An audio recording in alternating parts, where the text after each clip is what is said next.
Disclaimer. The video serves informational and entertainment purpose only. The content is considered speculative and should not be treated as confirmed fact. We encourage you to conduct your research and form your conclusion. She fought for freedom.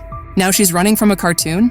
After being dragged on national television, mocked by name and turned into a punchline on South Park, Meghan Markle is facing something even she couldn't script her way out of. Worldwide humiliation. And where is she now? Dubai. Far from the cameras, far from the palace.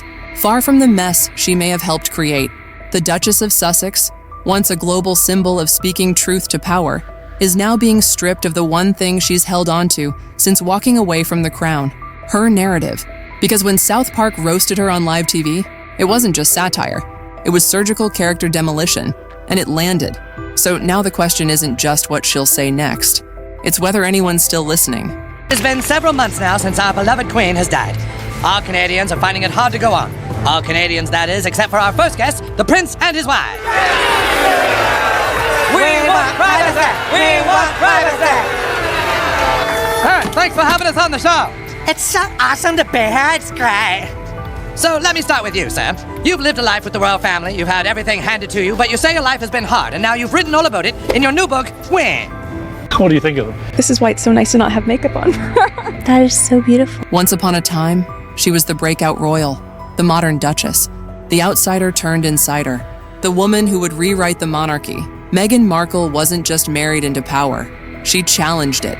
Interviews with Oprah, a Netflix docuseries, a Spotify deal, it was all part of a massive rebrand, from palace exile to public icon.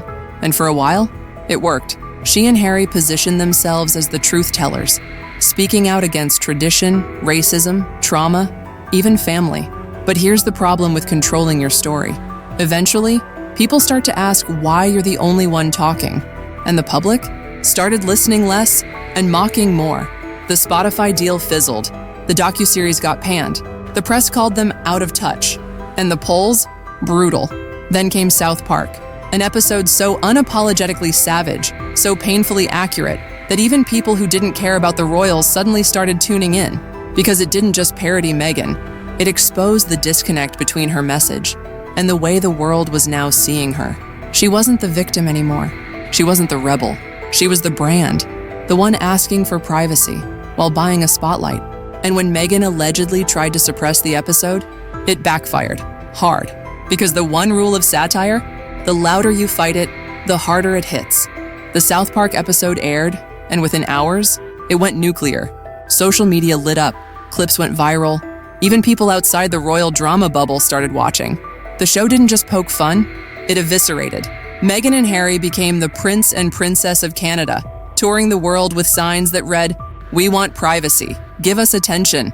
It was so on the nose, it almost wasn't parody. And the world laughed. But Meghan, reportedly, didn't. Sources close to the couple claimed she was upset, blindsided, even exploring legal options, a move that only amplified the ridicule. Because nothing screams self-aware and grounded like trying to sue a cartoon. Memes exploded. Commentators had a field day. Even Meghan's own supporters struggled to defend the silence that followed. And then, without a word, she vanished. Not from public life completely, but from the drama, from the UK, from the US straight to Dubai, a place known for luxury, privacy, and distance. Some said it was a PR cooldown. Others whispered it was strategic exile. But one thing was clear. The woman who once took on the firm now couldn't take a joke. And the one thing she fought so hard to control, her image, was now in the hands of TikTokers, late-night hosts, and animated writers with nothing to lose. She wasn't telling the story anymore. She was the story. And no PR team, no royal title, no Netflix contract could stop that kind of flame from spreading. It does seem perfect, doesn't it? We can have a fresh start here. Lead a normal life and have babies. Can we? Can we rally him up here and finally have our own privacy? My love, I will do anything for your privacy. She never stops whining. Let me grab this part. Ooh, sorry, that's all he says. Stop! There's a difference between laying low and disappearing. After the South Park episode aired, Meghan Markle didn't just go quiet. She left the continent, Dubai, luxury, privacy, and most importantly, distance. Some called it a retreat, others called it damage control. But to the public, it looked like an admission. Because for someone who built a media empire on speaking out, this silence felt loud. The once relatable Duchess, the woman who turned pain into press, now felt out of touch, out of frame, and maybe out of moves. Her podcast deal? Gone. Her public support? Dwindling. Even her royal titles, once protected like gold, are now being questioned, possibly stripped altogether in the quiet chambers of Buckingham Palace. And the brand? It's flailing. Because Meghan's power wasn't just her story. It was her momentum. The belief that she was moving forward, rewriting the rules, outrunning the press. But now, she's not moving. She's retreating. And in a media cycle that feeds on relevance, that's a kind of death sentence. Because whether she meant it or not, the flight to Dubai didn't look like freedom. It looked like surrender. Meghan Markle didn't just leave the palace. She tried to rewrite what it meant to leave. No tears, no scandals, just truth-telling, brand-building, story-shaping. For a moment, it worked. She became a symbol, a disruptor, a new kind of duchess. But then the narrative got messy. Too many interviews, too many contradictions, too many reminders that the girl who wanted privacy had made herself a product. And in that space between message and perception, the world found the joke. Not because she failed, but because she forgot the rule every public figure lives by. The moment you control everything, you start to look like you're hiding something.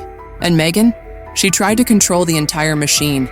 The press, the image, the crown, the pain. But machines don't feel. Audiences do.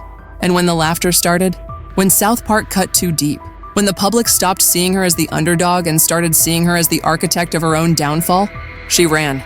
Not forever, not officially, but far enough to remind us she doesn't just want freedom, she wants control. But in this version of the fairy tale, it's not the prince who disappears, it's the princess. We just want to be normal people. All this attention is so hard. Isn't it true, sir, that your questionable wife has her own TV show and hangs out with celebrities and does fashion magazines? What are you suggesting? Well, I just think some people might say that your Instagram-loving wife actually doesn't want her privacy. How dare you, sir? My Instagram-loving wife has always wanted her privacy. And you know what else? To hell with Canada. We are leaving. She wanted to escape the crown's shadow, but in trying to outrun it, she cast one of her own. And that's the tea for today, my little gossip gremlins. If you enjoyed this drama buffet, don't forget to hit that like button like it's your ex's new partner's Instagram. Aggressively and with zero shame. Beauty. Subscribe to Fame Files so you never miss a single scandal, meltdown, or red carpet disaster. I'm literally serving up hot gossip every single day, even if my Wi-Fi begs me to stop. And listen, be a doll and tap that bell too, okay? Because your girl Macy's got bills to pay, celeb egos to roast, and a grocery cart full of overpriced almond milk that won't buy itself. Shopping cart money. So until next time, stay nosy, stay fabulous, and remember, I spill it so you don't have to sip in silence. Bye.